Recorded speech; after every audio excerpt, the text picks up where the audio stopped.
Hi friends, माझ्या YouTube चॅनलवर तुमचं सर्वांचं स्वागत आहे।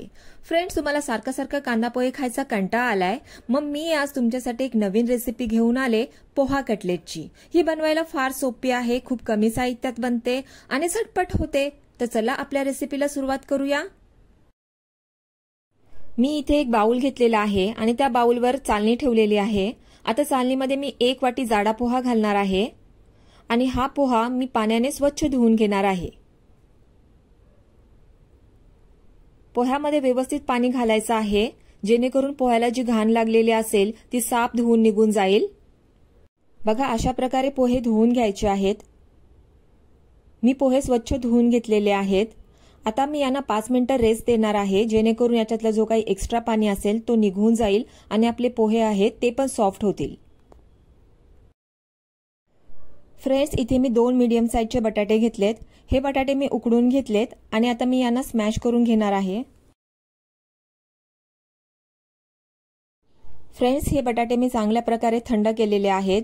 जेव्हा पण कधी तुम्ही स्नॅक्स बनवता बटाट्याचा, तेव्हा जो बटाटा आहे तो चांगल्या प्रकारे थंड करून घ्यायचा, जेणेकरून तुमचा जो काही स्नॅक्स असेल तो चांगला क्रिस्पी होईल। फ्रेंड्स, इथे मी बटाटा स्मॅश करून घेतलेला आहे।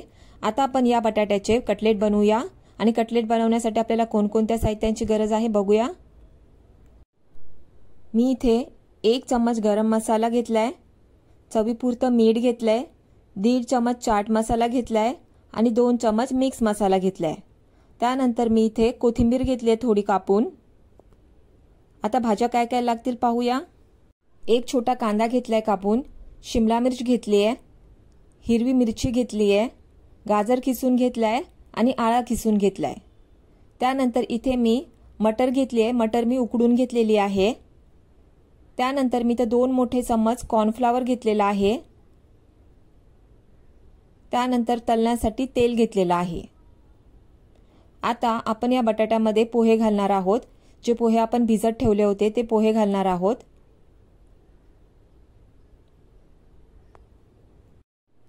पोहे घालून झाल्यावर आता यामध्ये आपण सगळे मसाले घालणार आहोत, तसेच मीठ पण घालणार आहोत। त्यानंतर आता आपण सगळ्या भाज्या घालणार आहोत।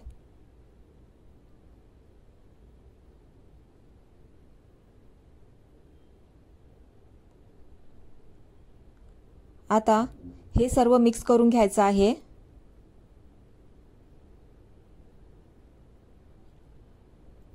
चांगल्या प्रकारे बटाट्यामध्ये आणि पोह्यामध्ये सगळ्या भाज्या आणि मसाले मिक्स करायचे।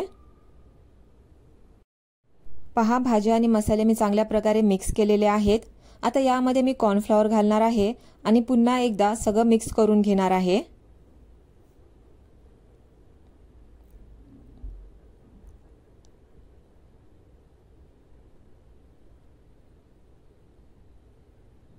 कॉर्नफ्लॉवर चांगल्या प्रकारे मिक्स केल्यानंतर आता यामध्ये मी थोडी कोथिंबीर घालणार आहे आणि ती चांगल्या प्रकारे मिक्स करून घेणार आहे।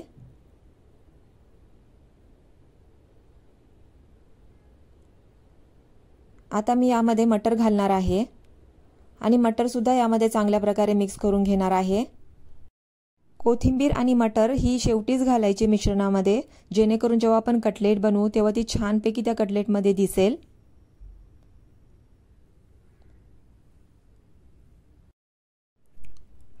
फ्रेंड्स, कोथिंबीर आणि मटर मी चांगल्या प्रकारे मिश्रणामध्ये मिक्स केलेली आहे आणि आता हे मिश्रण कटलेट बनवण्यासाठी तयार आहे। आता मी माझ्या दोन्ही हातांना तेल लावून घेणार आहे आणि मिश्रणाचा एक छोटा तुकडा घेऊन त्याचा कटलेट तयार करून घेणार आहे। पहा, अशा प्रकारे कटलेट तयार करायचा आहे। तुम्हाला जसा आवडेल तसा तुम्ही छोटा मोठा कटलेट बनवा। तुम्हाला ज्या साईजचा आवडत असेल तुम्ही त्या साईजचा बनवा।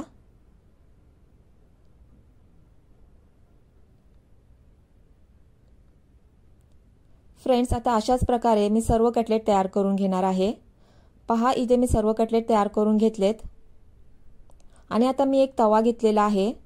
तव्यावर मी तेल घालणार आहे। तेल चांगलं गरम झाल्यानंतर यामध्ये मी सर्व कटलेट घालणार आहे। कटलेट्सना मी शॅलो फ्राय करून घेणार आहे।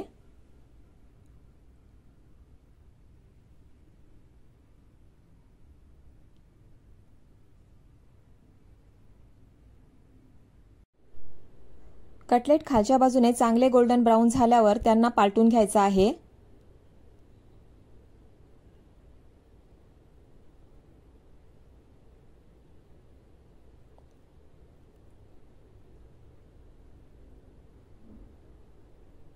आता अशाच प्रकारे दुसऱ्या बाजूने गोल्डन ब्राऊन होतपर्यंत त्यांना शिजवून द्यायचं आहे। फ्रेंड्स, आपले कटलेट तयार झालेले आहेत। पहा यांना किती सुंदर रंग आलेला आहे, किती मस्त क्रिस्पी झालेले आहेत। आता मी यांना टिश्यू पेपरवर काढून घेणार आहे आणि मस्त सर्व करणार आहे।